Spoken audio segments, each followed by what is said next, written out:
Hi friends, అందరికీ నమస్తే అండి. మొన్న శనివారం అయితే మా చిన్న బాబుని స్కూల్లో జాయిన్ చేయడానికైతే ఇక్కడ మా ఇంటి దగ్గరలోనే ఒక ప్లే స్కూల్ ఉంటే ఆ ప్లే స్కూల్కి అయితే వెళ్ళానండి.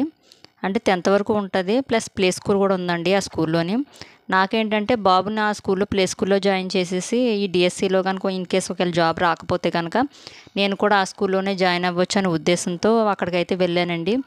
అంటే ముందు బాబు గురించి మాట్లాడి తర్వాత వేకెన్సీ ఉందేమో ఉంచండి, ఒక మంత్ ఆగండి అనేసి చెప్దామని చెప్పేసి నేను వెళ్ళానండి. కాకపోతే అంత మాట్లాడేంత టైం లేదు, ఎందుకంటే ఆ రోజు పేరెంట్స్ మీటింగ్ అయితే జరుగుతుందంటండి స్కూల్లోని. 10th క్లాస్ పిల్లల వాళ్ళ పేరెంట్స్తో మీటింగ్ అయితే జరుగుతుందంట. సో మా బాబు గురించి జస్ట్ మాట్లాడేసి అయితే వచ్చేసానండి. కాకపోతే ఇక్కడ షాకింగ్ విషయం ఏంటంటే కనుక మా బాబుకి వేసిన ఫీజు చూసి మేము షాక్ అయ్యామండి. వాడికి ఎంత అవుతుంది ఏంటి అని చెప్పేసి, ప్లే స్కూల్కి ఎంత ఫీజా అని చెప్పేసి మా హస్బెండ్ నేను అయితే ఇద్దరు షాక్ అయ్యామండి. ఇంకా ఏం మాట్లాడాలో కూడా నాకు అసలు ఇంకేం అర్థం కాలేదు. ముందు నేను స్కూల్లో జాయిన్ అవ్వడం ఎలా ఉన్నా కానీ మా బాబు ఏంటి ఇంత ఫీజా ప్లే స్కూల్ కానీ అనిపించింది. స్కూలు బాగానే ఉంది, ప్లే స్కూల్ కూడా అన్నీ బాగానే ఉన్నాయి, కాకపోతే ఫీజే బాగా ఎక్కువ అనిపించిందండి నాకు. ఇంకా సరే అని చెప్పేసి సర్లేండి వస్తామని చెప్పేసి ఇంక వచ్చేసాము. నేను ఎలా ప్లాన్ చేశానంటే బాబు చిన్న బాబు కదా, 3 years కదా, బాబుని చూసుకున్నట్టు ఉంటుంది, నేను ఆ స్కూల్లో జాయిన్ అయితే టీచర్గా కూడా బాబుని దగ్గరగానే ఉన్నట్టు ఉంటుంది కదా అనేసి నేను ప్లాన్ చేసుకున్నాను. పైగా మన హౌస్ కూడా దగ్గర కదా అని చెప్పేసి.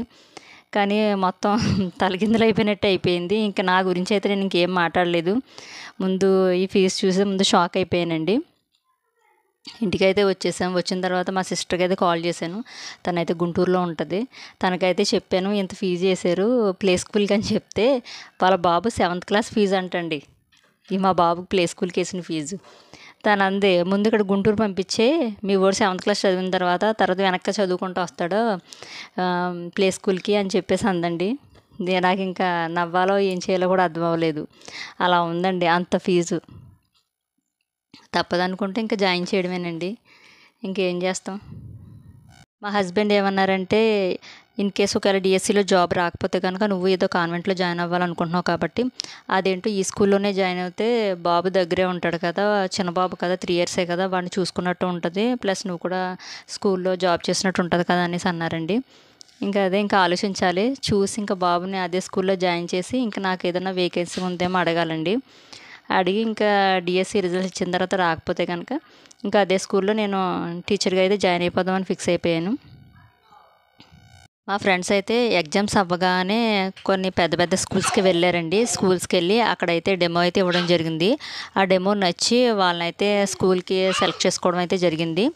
కాకపోతే ఏంటంటే మనకి సెలక్షన్ అయిన తర్వాత వాళ్ళకి ఒరిజినల్ సర్టిఫికెట్స్ అయితే ఇచ్చామన్నారంట. సో దానివల్ల ఏంటంటే రేపు ఒకవేళ డిఎస్సిలో జాబ్ వస్తే కనుక మన పరిస్థితి ఏంటి అని ఆలోచించి మా ఫ్రెండ్స్ అయితే వెళ్ళడం మానేశారండి. చూడాలి ఏ జాబ్ వస్తుందో రాదా అనేది. మా ఫ్రెండ్స్ కూడా చాలామంది ఉన్నారండి, ఫ్యామిలీ పరంగా సఫర్ అయ్యే వాళ్ళు అందరూ కూడా చాలామంది ఉన్నారు. ఈ డిఎస్సి మీద ఆధారపడి అందరూ కూడా చాలామంది మ్యారేజ్ అయిపోయిన వాళ్ళే. కొంతమంది ఏంటంటే వాళ్ళ పిల్లలు చదువుతున్న స్కూల్లోనే ఇంకా ఎగ్జామ్ అయినా కూడా ఇంకా అలా కంటిన్యూ అయిపోయిన వాళ్ళు కూడా ఉన్నారండి, మానేయకోకుండానే. ఎందుకంటే ఏమో వస్తుందో రాదో మనకు చదివేంత టైం కూడా లేదు కదా అనే ఉద్దేశంతో అదే స్కూల్లో మా ఫ్రెండ్స్ కూడా కంటిన్యూ అయిపోతున్నారు. కొంతమంది అయితే వెళ్ళకుండా చూస్తున్నారండి రిజల్ట్స్ ఏమవుతుందా ఏంటి అని చెప్పేసి. చూసి తర్వాత ఇంకా ఎక్కడైనా వేకెన్సీ ఉంటే జాయిన్ అవుదాం, లేకపోతే ఏదైనా ట్యూషన్ చెప్పుకుందాం అనే ఉద్దేశంతో వాళ్ళైతే ఇంకా ఆగిపోయారు. నేనైతే ఇంకా మా బాబు ఏ స్కూల్లో అయితే జాయిన్ చేస్తానో అదే స్కూల్లో నేను కూడా జాయిన్ అవ్వాలని నేను కూడా ఫిక్స్ అయ్యాను. చూడాలి, ఇంకా ఫీజు ఏమైనా కొంచెం తగ్గిస్తారేమో చూసి నేను కూడా అదే స్కూల్లో, నా ఫీజు తక్కువ, నాకు ఇచ్చే శాలరీ తక్కువైనా పర్వాలేదు, నేను కూడా అదే స్కూల్లో టీచర్గా అయితే జాయిన్ అవ్వాలనుకుంటున్నానండి. ప్రజెంట్ ఇప్పుడు ఈ వీడియో చూసి మన డిఎస్సి అభ్యర్థులు ఎవరెవరు ఏమేమి చేస్తున్నారో, ఏ స్కూల్లో చేస్తున్నారో ఈ వీడియోకి అయితే కామెంట్ చేయండి.